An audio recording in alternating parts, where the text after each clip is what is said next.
오늘 제목은 두려움이 용기를 낳는다라는 제목입니다.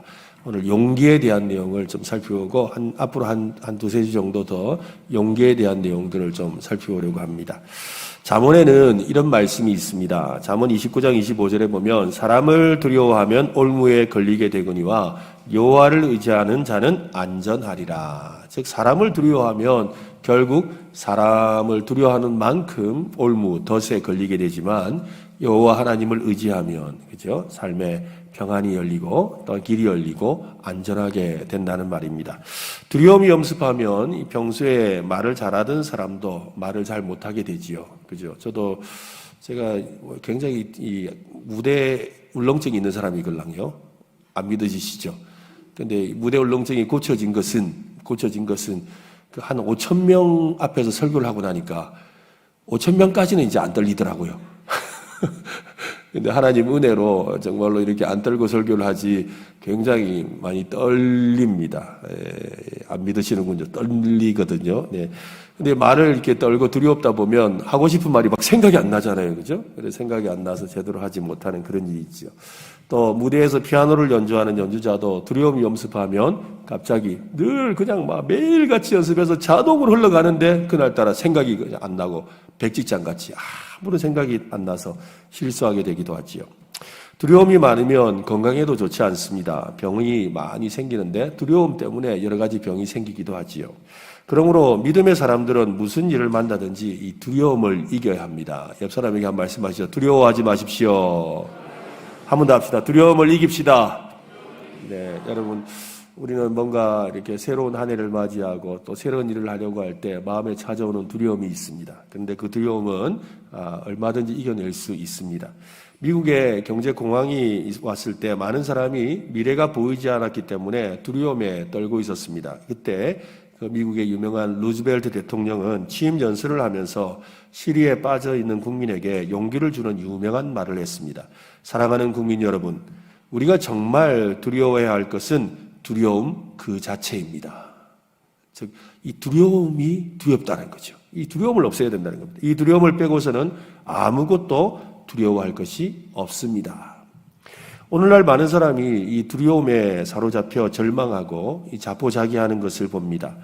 어린 세 자녀와 동반 자살을 한 어느 젊은 여인에 대한 이 사고를 이 방송에서 이렇게 보도되어 안타까움을 더한 적이 있었는데요. 그 이유가 이 3천만 원의 빚을 갚지 못했기 때문이라고 합니다.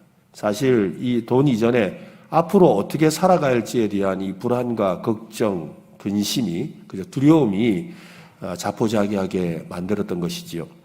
지금은 어느 때보다도 용기가 필요한 시대입니다. 용기는 말은 쉽지만 행동으로 실천하기가 아주 어렵습니다. 용기 있게 살기보다는 이런저런 두려움에 쫓겨 사는 것이 훨씬 더 우리에게 익숙하지요.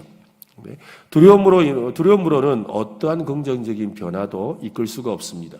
두려움으로는 교회가 견고하게 서 있지도 못합니다. 두려움은 기쁨을 낳지도 못하지요. 두려움으로는 신앙을 지키며 살 수도 없습니다. 그렇다면 어떻게 이 두려움을 극복할 수가 있겠습니까? 쓰레기통에 그 쓰레기를 비우듯이 두려움을 이렇게 쏟아내면 될까요? 그리고 그 빈자리에 용기를 채우면 될까요? 아닙니다. 어떤 분은 이 용기를 이렇게 정의를 내리는데요. 용기는 두려움이 없는 상태가 아니라 두려움보다 더 중요한 무엇이 있다는 것을 깨닫는 것이다. 지금 내가 두려워하는 것보다 더 중요한 것이 있다는 것을 깨닫게 될 때 두려움은 사라지게 된다는 거지요. 참으로 아주 유익한 지적입니다. 흔히 용기란 두려움이 없는 상태라고 생각을 하지요. 하지만 사실이 아닙니다. 두려움이 없다면 용기도 있을 수 없어요. 두려움이 있기 때문에 용기도 있어요. 오늘 우리 같이 이렇게 공부하고 또 좋은 유익한 정보를 나누는 우리 목사님 카톡방이 있거든요. 그 카톡방에 오늘 우리 어느 목사님이 그 미우라 아야코의 이 시를 한 편을 올렸더라고요. 그 시에 보니까 그렇게 적혀 있더라고요. 우리에게 고통이 있다는 것은 기도하라는 뜻이다. 그죠? 그러니까 고통이 있고 고난이 있다는 것은 기도하라는 뜻이다. 그러니까 고통과 고난이 있기에 기도를 한다는 거죠. 그처럼 두려움이 없다면 용기가 필요 없죠. 그렇잖아요. 두려움이 있기 때문에 두려움이라는 것이 존재하기 때문에 우리의 삶에 용기가 필요한 거예요. 두려움을 느껴야 용기를 비로소 내게 됐죠. 이 명랑이라는 여러분 영화 아시죠? 아시죠? 예. 이 동네는 안 봅니까? 아니죠? 네. 이순신 장군이 그저 명량해전에서 이긴 그 내용을 다루는 영화입니다. 그 영화에 저도 아주 인상 깊게 봤던 이 장면이 있는데 이순신과 그 이순신의 아들이 대화하는 장면이 나옵니다. 명량해전을 앞두고 이 군사들이 막 이 쪼그라들 대로 쪼그라들어 가지고 다들 겁에 질려 있었어요. 네, 겁에 질려 있는 그 모습이 나오죠. 군사들 사이에 독버섯처럼 이 퍼져버린 이 두려움을 어떻게 극복할 수 있을지 이 걱정이 되어서 아들과 이순신과 그의 아들이 함께 대화를 나눕니다. 이순신 장군도 두려움이 자신의 마음에 있다라고 솔직하게 고백하면서 아들에게 이렇게 말을 하는데요. 참 멋있는 말이에요. 두렵기는 나도 마찬가지다. 그러나 두려움은 용기를 낳을 수 있는 씨앗이 될 수 있다. 두려움은 용기를 낳을 수 있는 씨앗이 될 수 있다. 진정한 용기는 불안하거나 걱정스럽고 초조할 때 드러나지요. 상황을 어떻게 타개해 나가야 할지 막막한 가운데서도 두려움보다 더 소중하고 중요한 무엇이 있음을 알게 될 때 진정한 용기를 발휘합니다. 우리가 두려워하는 것은 더 중요한 무엇인가를 인식할 때 용기를 내어 걸음을 내딛게 된다는 말이죠. 세상을 따르지 않고 세상의 문화를 당당히 맞서고 또 세속 문화를 거부할 용기는 여러분 어디서 생깁니까?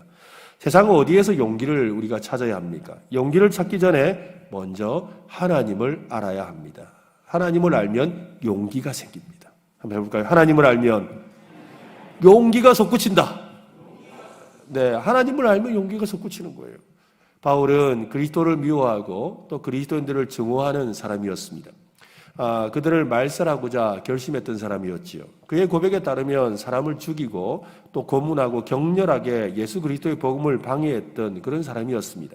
그러나 그가 기독교 역사상 가장 위대한 선교사로 변모했지요. 바뀌었습니다. 하나님은 세련되고 완벽한 사람을 찾고 계시지 않습니다. 그분은 언제나 자신이 죄인임을 알고 구원받은 사실에 감격하는 사람을 통해서 일을 해오셨습니다. 바울은 이 로마에 편지를 보냈지요. 그때는 이 박해가, 로마의 본격적인 박해가 막 시작되던 시기였습니다. 머지않아 그리스도인들은 이 산채로 화형을 당하거나 또 사자의 먹이로 던져지는 극심한 박해가 본격적으로 가해질 것입니다. 그런 상황에 있는 로마에 있는 성도들이 로마서의 수신자였습니다.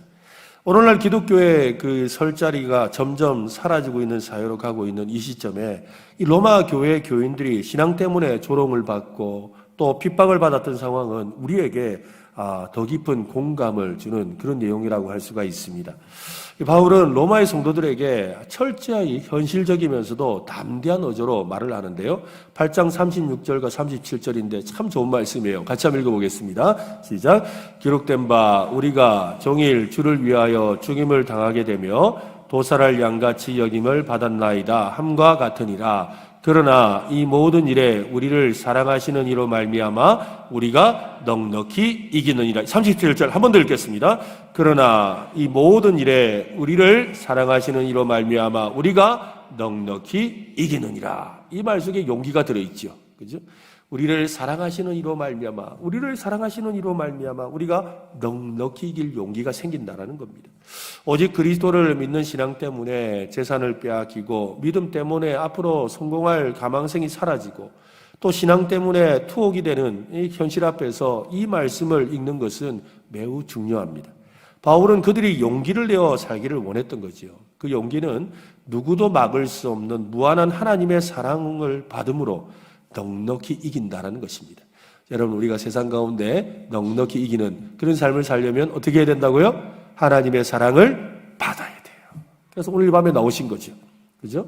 오늘 이 밤에 나오셔서 하나님의 사랑을 흠뻑 받고 가시기를 바랍니다. 그래야 우리가 세상 가운데 승리하며 살아갈 용기가 생긴다는 겁니다.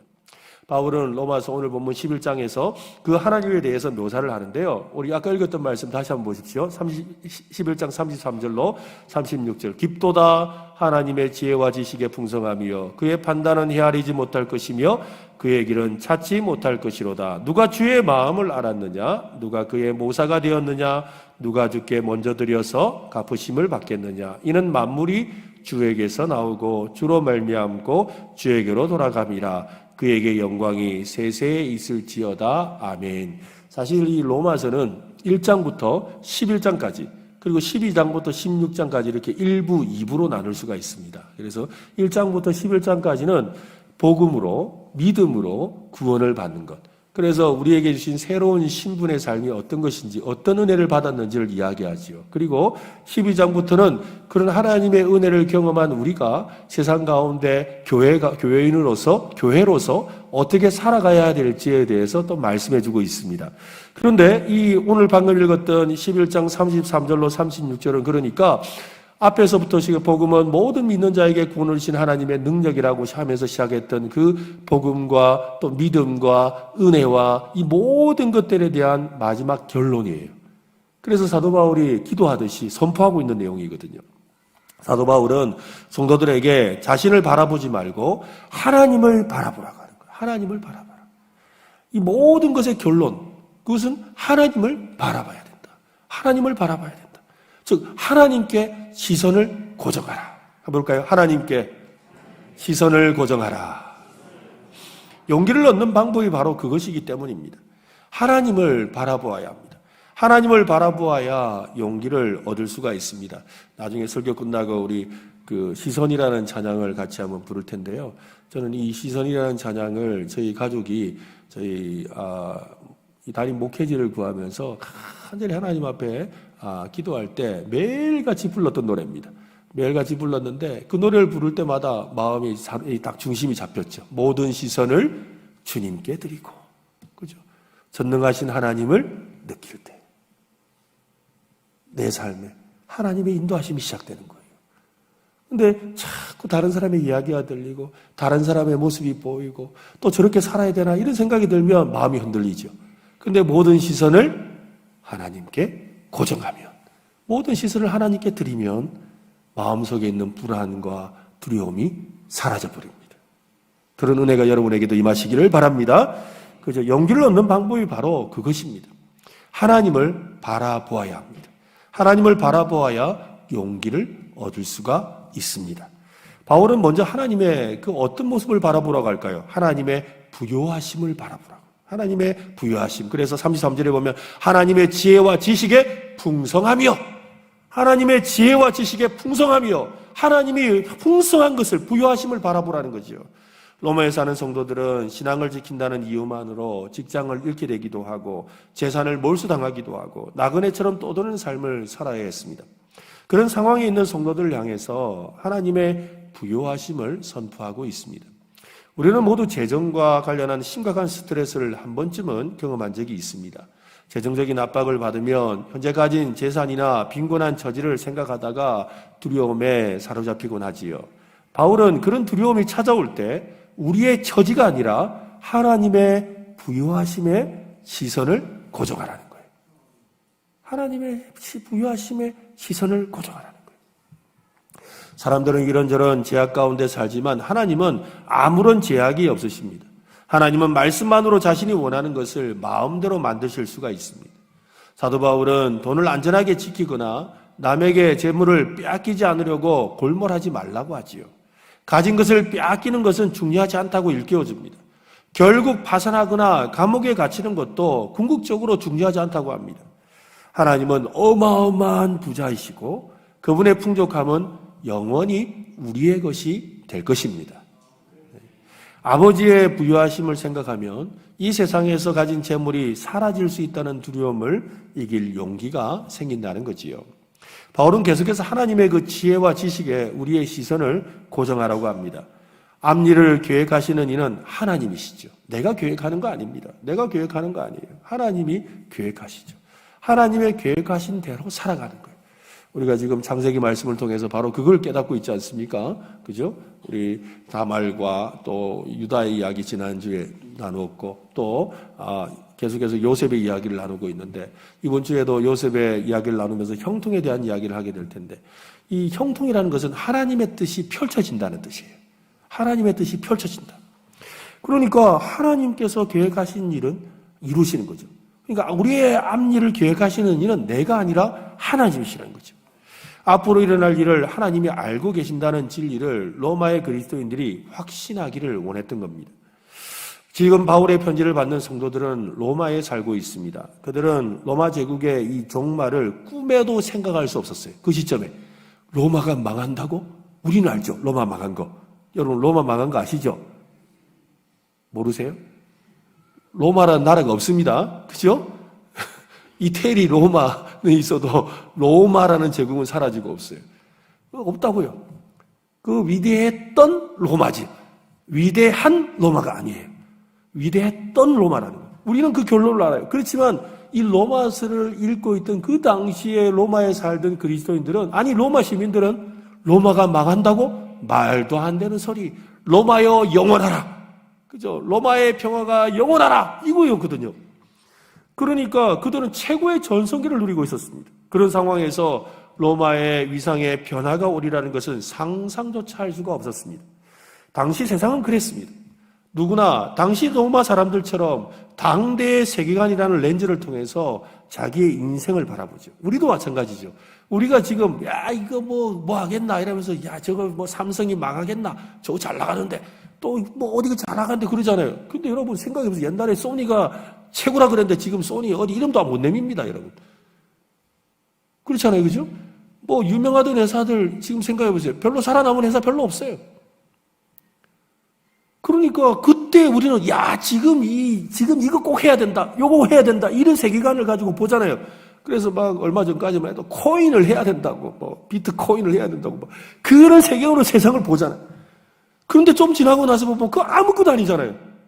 그러나 그 당대에는 그게 너무 중요해 보였다는 거죠. 얼마 가지 않아서 로마는 폐허가 되고 로마 제국은 이 흔적도 없이 사라지고 한낱 유물에 불과하게 되죠. 실제로 역사책에서나 이름을 날리는 수준으로 전락하고 말았습니다.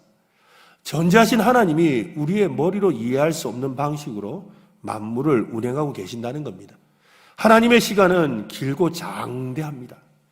인스턴트식의 그런 정보와 즉각적인 만족이라는 일회용 디지털 문화가 오늘날 팽배해져 있는데 이런 세상에서는 더더욱 하나님의 지혜와 지식을 깨닫기가 힘들어지죠.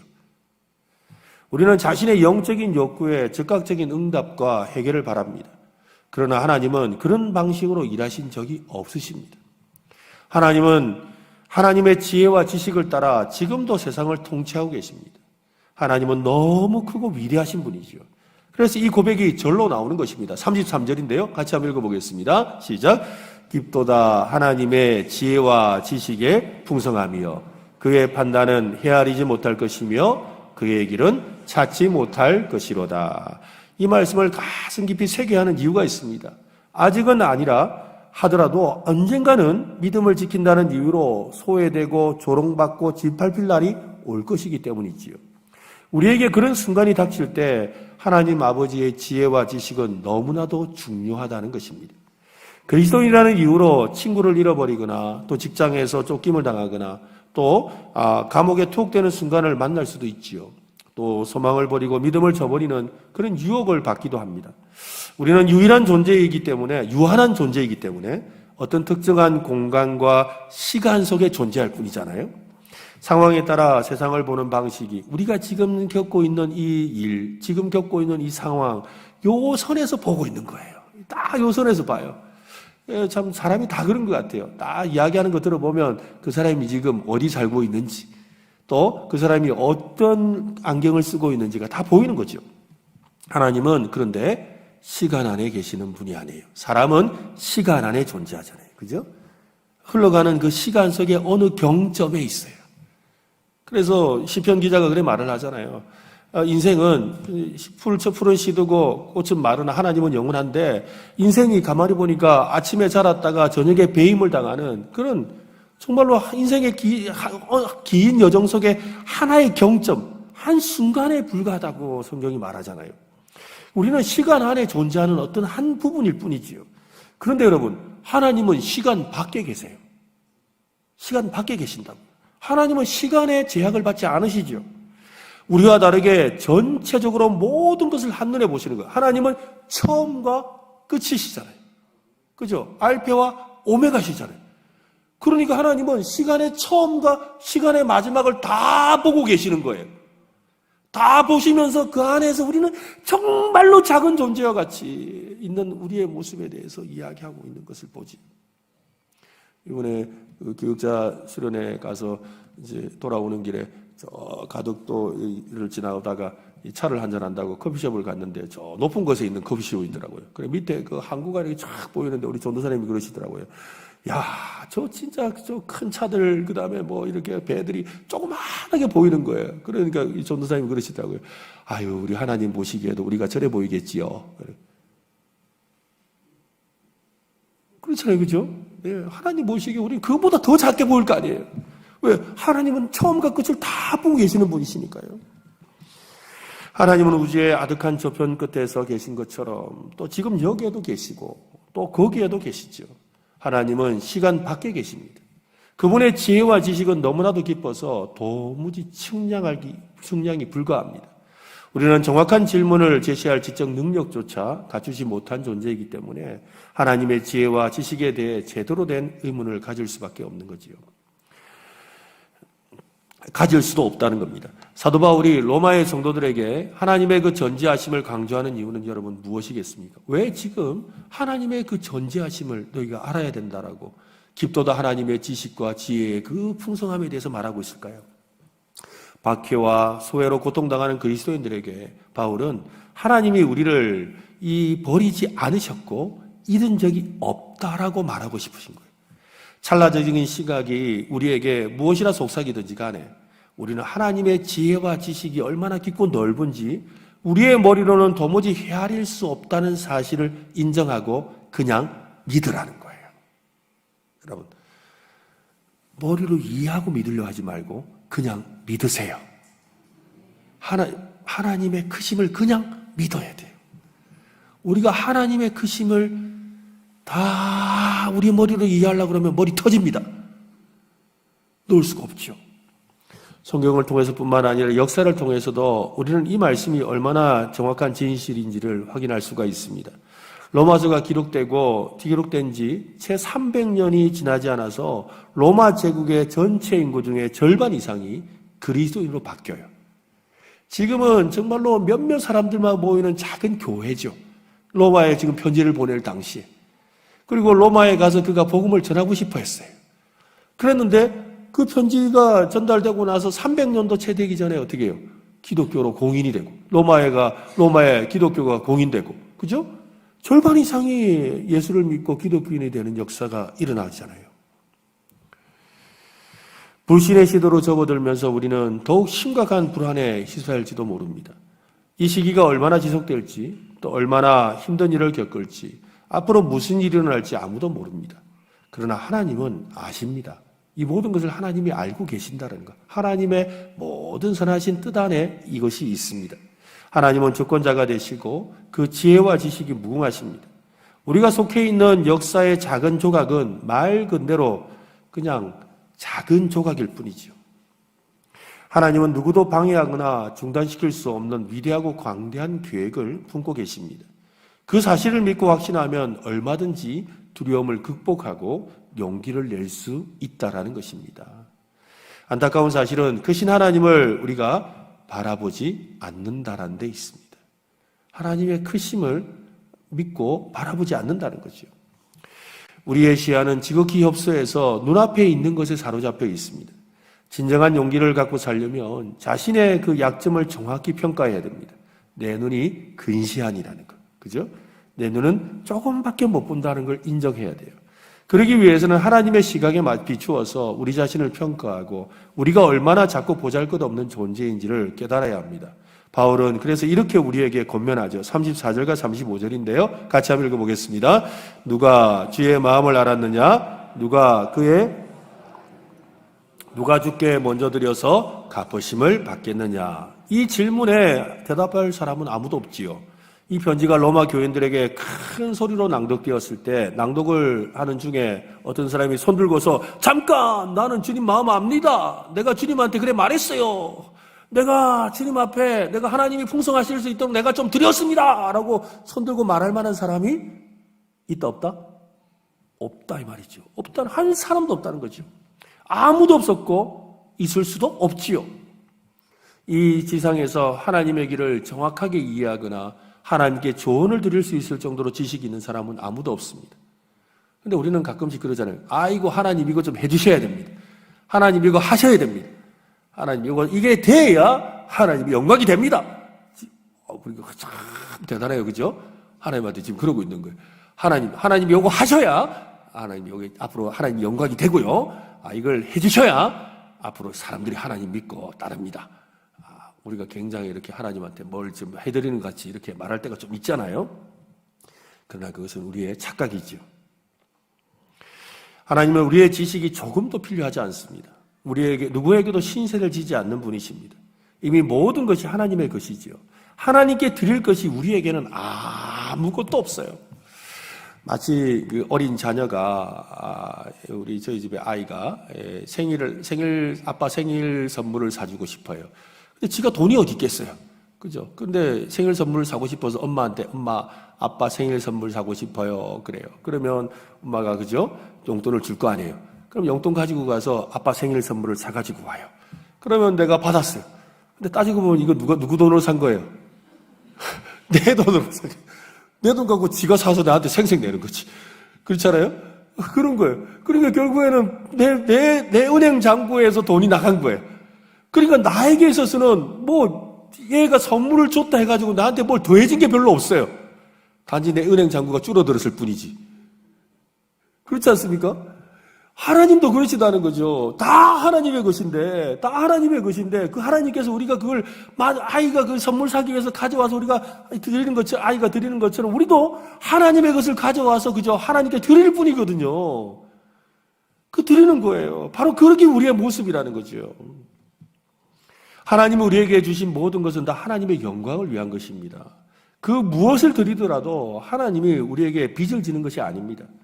우리의 마음속에 더 보상받을 것이 있다는 감정이 생길 때마다 분명히 기억해야 됩니다.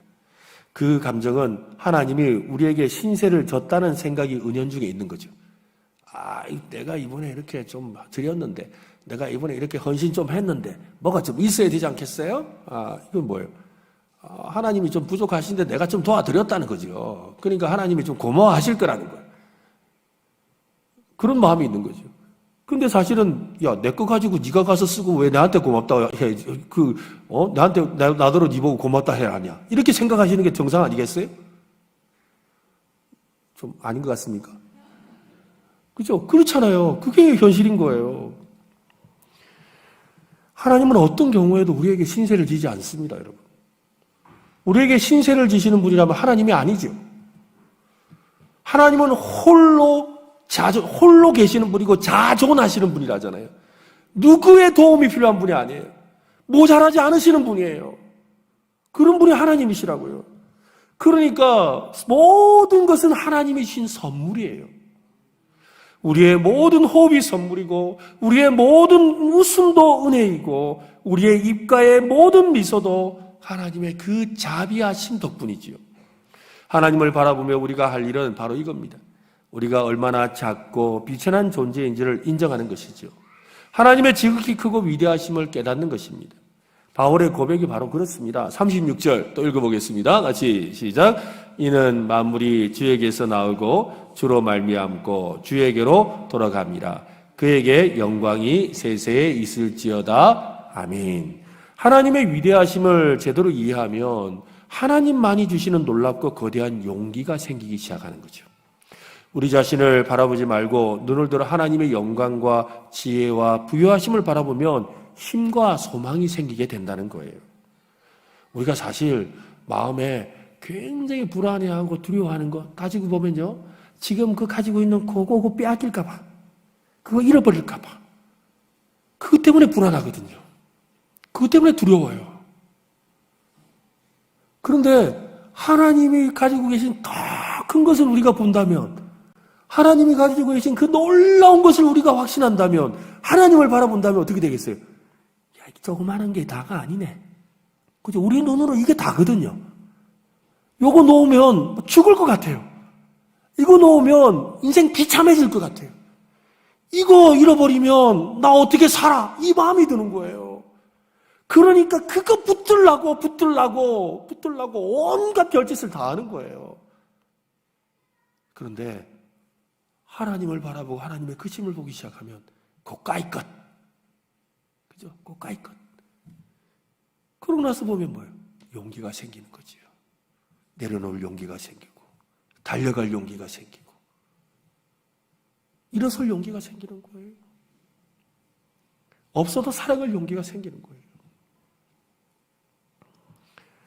하나님을 의지할 때 하나님을 위해 살 용기가 생기는 겁니다. 힘들고 어려운 상황에서 용기를 얻고 평강과 기쁨과 긍정적인 마음을 품게 되는 것이지요. 마틴 루터 킹 주니어는 이 살해의 위협을 당하는 폭력과 증오가 난무하는 그 가운데서 이런 설교를 했습니다. 이를 위해 싸워라. 진리를 위해 싸워라. 하나님이 영원히 내 편에 서 계실 것이다. 라는 이 내면의 소리가 들리는 듯 했습니다. 그의 설교에 이런 내용이 나옵니다. 이 말을 듣는 즉시 저의 마음에 두려움이 사라졌습니다. 외부 상황은 그대로였지만, 저를 괴롭히고 힘들게 하고 생명의 위협을 느끼게 하는 그 상황은 그대로였지만 하나님은 마음에 평안을 주셨습니다. 사흘 후에 우리 집에 폭탄이 터졌다는 소식을 들었습니다. 자기는 그때 없었는데 자기 집에 폭탄을 누군가 던져가지고 자기를 죽이려고 폭탄을 던진 거죠. 참으로 이상하지만 나는 폭탄이라는 단어를 마음에 동요 없이 담담히 받아들였습니다. 하나님이 함께 해주신다는 체험을 한 덕분에 새로운 힘과 신뢰가 생겼던 것입니다. 이제야 알겠습니다. 하나님은 인생의 폭풍을 감당할 내적인 자원을 주실 수 있는 분이라는 것을 말입니다. 하나님이 우리에게 용기를 주십니다. 그래서 살아갈 용기를 주신다는 거예요. 맞습니다. 용기는 하나님을 경험할 때 생깁니다. 우리 곁에 계시는 하나님의 위대하심을 보는 눈이 있을 때 용기를 얻을 수 있습니다. 정치적인 상황이나 경제적인 상황이나 인종적인 분열이나 또 전 지구적으로 기승을 부리는 테러나 전쟁에 대한 이야기들, 갈수록 늘어만 가는 그런 교회의 이탈자들, 점점 커져가는 하나님의 말씀에 대한 증오들, 우리가 처한 문화적 풍경을 보노라면 두려움이 엄습하기 시작하죠. 야, 이거 큰일 났다. 최근에 우리 목회자들 사이에서 계속해서 지금 막 큰일 났다 소리가 참 많이 들립니다. 왜냐하면 지금 우리 한국 사회가 급격한 인구 절벽을 지금 경험하잖아요. 근데 인구 절벽을 경험하는 것과의 가속이 붙어서 기독교 인구가 줄고 있는 거예요. 당장 지금 다음 세대 우리 아이들은요, 지금 거의 선교지나 마찬가지거든요. 아이들도 줄고, 그 중에 또 예수 믿는 사람은 더 줄어요. 심각한 문제고요, 지금. 그러니까 기독교의 미래가 암울한 거예요. 진짜 암울한 거예요. 지금 당장 이미 기독교의 인구, 옛날에 우리가 25% 이렇게 이야기했는데, 지금 20% 정도 못 지켜요, 지금. 18% 이렇게 이야기하기도 하거든요, 학자들 따라서. 우리 지금 이 경산, 대구, 경북 이 지역만 해도 여러분, 많아봐야 10% 되나? 어떤 분들은 8%라고 이야기하기도 하고, 어떤 분들은 14%라 이야기하기도 하고, 그냥 왔다 갔다 해요. 얼마 되지 않는 거예요. 그런데 그보다 더 우리의 지금 아이들의 현실은 더 나빠요. 그러니까 여러분, 지금 우리 교회에 보세요. 지금 우리 어르신들도 많이 계시고, 근데 참 감사한 건 우리 중고등부 학생도 있고, 또 우리 청년들도 있고, 우리 박수 한번 쳐줘야 돼요. 야, 너무 대단해요. 여기 나오는 게. 막 잘 나왔다 해주고, 여러분, 나중에 얘들 마치면 식당에서 모이고, 비선센터에서 모이고, 간식도 좀 사주고 그러세요. 매주 모이거든요. 보통 일이 아니에요, 여러분, 이거. 심각한 일이에요. 이거 얼마나 대단한 일인지 몰라요. 그런데 지금 이 교회가, 지금, 큰일 난 거예요. 왜냐하면 지금 연령은 자꾸 높아지는데, 지금 전형적인 역삼각형이 돼가고 있거든요. 60대, 70대, 80대는 많아지고, 10대, 20대, 30대는 점점 줄어드는 그런 형태가 되어가고 있는 거예요. 그런 이 소리들을 들으면서 이거 어떻게 하면 좋으냐? 심각한 미래가 다가오고 있다. 조만간 교회가 우죽순으로 이렇게 사라질 것이다. 벌써 지금 코로나 기간 동안에 꽤 많은 교회들이 사라졌거든요. 그런데 앞으로 더 많이 사라질 것에 대해서 이야기하고 있어요. 거기다가 지금 당장에 우리 근처 여러분, 우리는 지금 읍이니까 괜찮지만 저 면이나 저쪽 안쪽에 들어가면요, 여러분 지금 교회들이 앞으로 10년 뒤, 15년 뒤 어떻게 될지 몰라요. 교회 건물은 있는데 이제 어르신들 돌아가시면 그 교회만 남는 거예요. 지금 그게 현실이거든요. 심각한 현실이에요. 그런 지금 이 시대를 살고 있는 거예요. 그러니까 그 생각하니까 와 이거 보통 일이 아니네? 큰일 났네? 라는 마음이 우리 속에 막 찾아올 수밖에 없지요. 막 이 두려움이 막 우리 속에 엄습해 올 수밖에 없는 상황이지요. 두려움으로 숨쉬기 힘들 정도로 우리의 호흡이 긴장되고 빨라지는 그런 상황을 우리가 지금 점점점 맞이하게 될 겁니다. 그러나 이런 두려움 속에 우리가 마냥 머물러 있을 수는 없지요. 이런 두려움이 우리를 사로잡고 무너뜨리도록 두고 볼 수는 없습니다. 이런 기쁨을 빼앗긴 채로, 그죠? 말씀대로 신실하게 살아갈 수는 없죠. 복음을 고수하는 삶을 포기해서는 안 됩니다. 복음을 느끼는 이 두려움을 느끼는 감정 자체는 문제가 없습니다, 여러분. 정상적인 감정이에요. 인간으로서 당연히 두려움이라는 것이 있는 겁니다. 여러분, 두려움은 하나님이 주시는 감정이에요. 왜 그런지 아세요? 여러분, 하나님을 향해 첫 번째 가지는 감정이 두려움이거든요. 그러니까 이 두려움은 하나님이 주신 선물이에요. 근데 이 두려움이 잘못된 방향으로 사용되는 것이 문제죠. 우리는 부서지기 쉬운 연약한 존재입니다. 그러나 그렇게 두려움에 빠져서 머물러 있으면 안 되지요. 두려움을 넘어서야 하는 겁니다. 무엇인가 더 큰 존재를 의지하는 법을 배워야 되지요. 두려움을 초월하는 더 큰 존재를 발견해야 된다는 겁니다. 더 위대한 누군가를 의지하는 법을 배워야 합니다. 다윗은 이 가드에서 16개월을 살았습니다. 그러나 그에게 찾아온 것은 블레셋 장수에게 배척을 당하고 아말렉 군대의 습격으로 가족을 잃고 부하들은 다윗을 향해 반기를 들었습니다. 다윗은 큰 두려움에 휩싸였지요. 하지만 이내 용기를 얻었습니다. 성경은 다윗이 용기를 얻게 된 이유를 이렇게 설명하는데요. 사무엘상 30장 6절인데요. 같이 한번 읽어보겠습니다. 백성들이 자녀들 때문에 마음이 슬퍼서 다윗을 돌로 치자 하니 다윗이 크게 다급하였으나 그의 하나님 여호와를 힘입고 용기를 얻었더라. 해봅시다. 그의 하나님 여호와를 힘입고 용기를 얻었더라. 아니 자기 그 아지트로 왔더니 세상에 처자식이 다 잡혀간 거예요. 잡혀간 걸 보고 이 자기 같이 따르던 이 군사들이 따인 너 때문에 이런 일이 생겼다고 하면서 막 난리가 났죠. 그러면서 이제 너에게 너를 의지할 이유가 없다고 이러면서 너 안 따를 거라고 그러면서 막 난리가 났죠. 다윗은 막 완전히 코너에 몰렸어요. 이제 진짜 의지할 사람이 없어진 거죠. 그때 그가 뭐라 했다고요? 마음이 크게 다급하였다. 뭐예요? 두렵고 다급하다는 말이 뭐예요? 이거 어떻게 하면 좋아? 어떻게 해야 좋아? 이러고 있다는 거죠. 뭐 해야 되겠는데 뭘 해야 될지는 모르겠고 마음은 급해지고 이런 상황이었다는 거예요. 두려움이 엄습했다는 거죠.